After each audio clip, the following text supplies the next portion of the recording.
Love is an addiction, a chemical trap. Most people fall for it the same way they fall into drugs, step by step, predictable. And if you know the stages, you can control the high, make them crave you like a substance. You become the CIA to the hood. Get them hooked. You do it with emotional chaos, not peace. You play with the nervous system, tingling at sensitive spots. That's how addiction works. Dopamine, cortisol, withdrawal, relief. And love?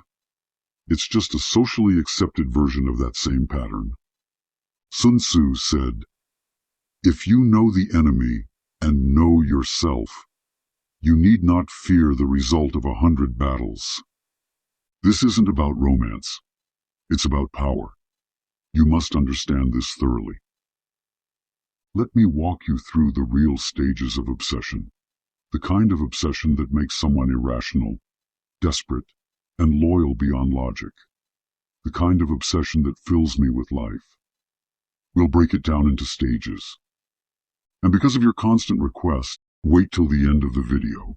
Because of your interest, we have an insidious announcement that I know most of you are interested in.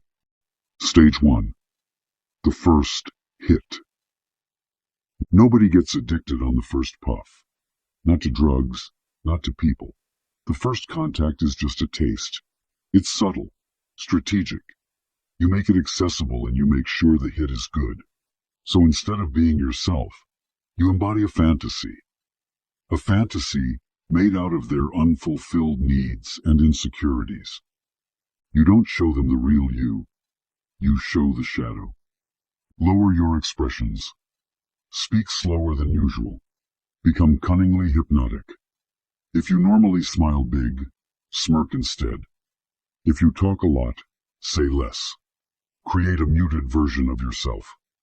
Muffled attraction. You must understand this thoroughly. This is what Iceberg Slim mastered. Give them just enough so they beg for more. Your goal? To install a feeling, not a memory, not to get physical. A feeling, a loose end, that when you leave, they aren't sure if you like them, or if they missed something important. That gap drives people mad. They sense some interest, but you didn't make a move. You kept it polite. To a person that finds you attractive, this is infuriating. It's like a boxer who doesn't punch. It frustrates the opponent that wants a brawl. Create that frustration. Stir it. Most people are obvious about their desires and intention, and so they lose leverage and mystery points. We want them all. The less you show, the more it stirs up their insecurity. Ambiguity, abstractness, vagueness, and contradictions is the name of the game. You must think deeply about this. Don't give them clarity. Give them questions. Stage 2. Continued use. They like the taste. They come back. Maybe they laugh more when you're around. Maybe they touch you by accident. You're now in their rotation. Not a priority yet, but part of their week. This is when most people overplay their hand. They get excited. They double down. They give too much. But you become consistent. Not emotionally, but strategically. You check in just enough to stay in their bloodstream. A call here, a reply there.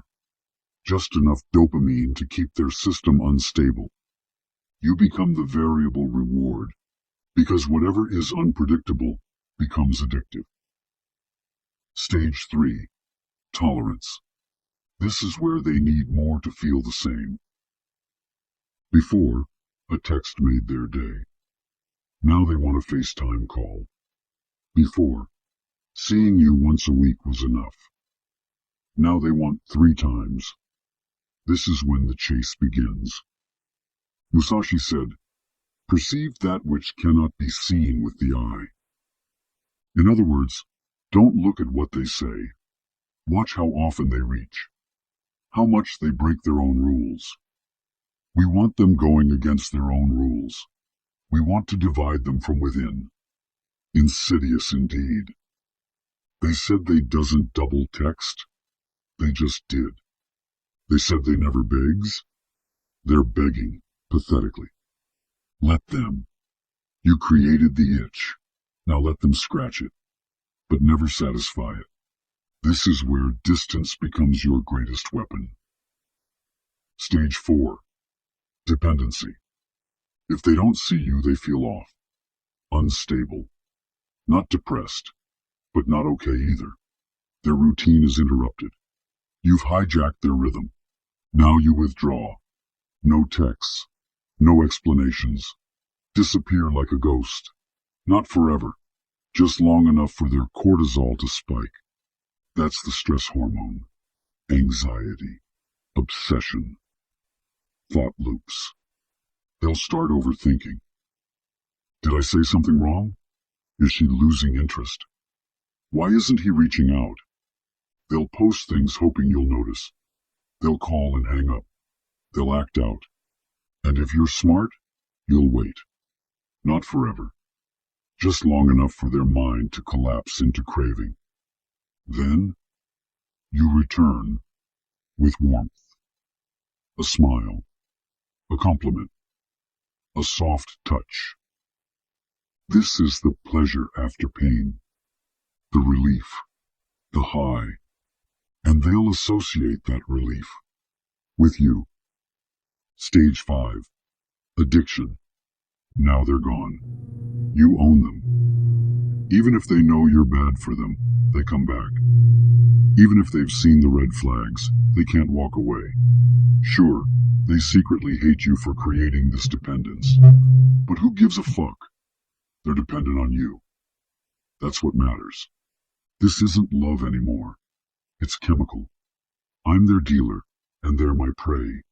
And the more aware you are, the deeper you can push it. Think about this deeply. Meditate on this day and night. But let's go deeper. This is evil. Pain is more effective than pleasure. Here's the part no one wants to admit. Pain bonds deeper than kindness. The brain reacts more intensely to discomfort than comfort. You regress them to their pain. This don't if there's no pain from the past. We are a ghost that goes in their past and give them the chance to relieve it and overcome it. Humans have this unconscious desire to make up for their broken past, and that's why they'll be drawn to you. Why do the worst partners leave the deepest scars? Because they created the sharpest emotional spikes. So what do? You hurt them. Not permanently, not abusively, strategically. Just enough to let that sweet venom course through their innocent vessels. Critique them subtly. Make a face when they tell you something vulnerable. Disapprove with silence. Create doubt, then disappear. Return with warmth. Let them breathe again. They won't know why they crave you, but they will. This becomes a song that you sing, a song that brings pain and immense pleasure. Use timing. Cancel a date. Show up late.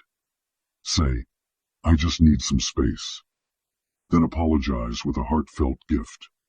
Give them reasons to leave and reasons to stay. Then come back acting like nothing happened.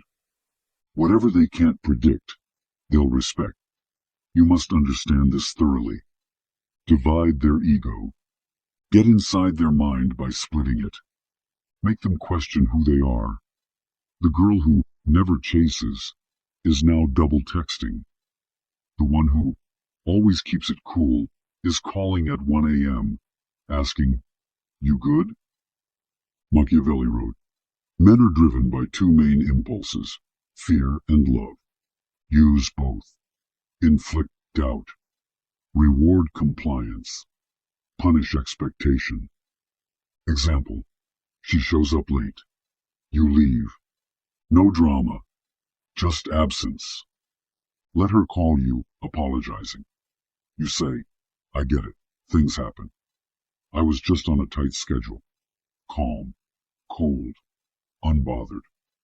The next time she sees you, she's early. That's how queens get trained. Jealousy is leverage. Mention other women, casually. My trainer helped me stretch. She's so intense. It's like a boot camp. Watch her jaw clench. You don't need to flirt. Just talk. Mention other females. Female attention. Past flings. Platonic female friends. That's enough. If she's invested, she'll feel the heat. You must understand this. Jealousy isn't about trust. It's about perceived competition. If you want to be valued, show them others do too. Rebuild after destruction. After you pull them apart, build them back up. You cancel one day, bring them coffee the next. You critique their style, compliment their scent. You ignore a call, surprise them with a thoughtful message. Use contrast to condition their brain. Hot, cold, cold, warm, reward, withdraw. Like Pavlov's dog, except now it's a grown woman with a job and anxiety. You're programming her limbic system. She doesn't know why you matter. She just knows life without you feels gray. Reversing the game. If you're on the other side, feeling the obsession, the pull, the confusion, understand this. You're not in love. You're in withdrawal. You got exposed to a high, then it got taken away. The brain interprets that as loss. It clings, it fantasizes, it exaggerates. What was once average becomes the one. What was once casual becomes irreplaceable. But it's just dopamine. And if you want to win again, you have to starve the need. Go cold turkey. Delete, block, leave town. Whatever it takes to stop the loop. As Musashi said, step by step. Walk the 1,000-mile road. Not for them, for you. Addiction versus bond. There's a difference between love and captivity. Most people never feel real love. They just feel relief from their own emptiness when someone shows them attention. Real love is calm, quiet, secure. But if you want to create obsession, that's not love. That's chaos. And chaos always wins when your target has a fragile ego and a dopamine-starved brain. Just remember what Iceberg Slim taught. It's not about the body. It's about the mind. Final strategy. Become the drug. Don't chase. Don't explain. Don't ask. Become the thing they want, but can't control. Drugs never walk toward users. People chase the high. They beg. They relapse. So stop trying to be the pursuer. Be the drug. And let them ruin themselves trying to get another taste. The final move. Isolation. There's one last piece to this puzzle. One final string to pull. It's not about obsession. It's not about power. It's about ownership. When you isolate them, emotionally, mentally, even socially, there's no escape, no second opinion, no external validation to undo your influence. This is how cult leaders do it, how pimps do it, how empires are built. But it's too much for YouTube. Too surgical, too effective, too evil. So we locked it away. The final technique is only available on our Patreon. This will get the channel removed by YouTube. It's the part that turns you from a drug into a god. You'll find the link in the description down below. We will be posting once a week every Sunday. Content more insidious. See you on the inside, but only if you're ready to go all the way. For one-on-one strategy coaching, visit thedarksideofyourmind.com or the description box below. Since you've suffered through these announcements, like with my women, I'd like to reward you. Master the psychology of the gift. Always study what they lack, emotionally, symbolically, socially. Don't give what's common. Give what's missing. A gift that fills an invisible void does more damage than an insult. Gifts regress people. They trigger childhood wiring. When someone who's cold, unreadable, maybe even intimidating, gives you something personal, it collapses your defenses. You feel seen, special, chosen. That contrast, ice giving warmth, is addictive. It makes them justify your cruelty. He's not bad. He brought me this. They'll defend you to their friends. They'll call you complex, misunderstood. The more she battles with others to prove them wrong, the faster they fall on your hands. All because you gave one thing at the right time. So don't be generous. Be surgical. Gifts aren't offerings. They're traps with ribbons. You must understand this thoroughly.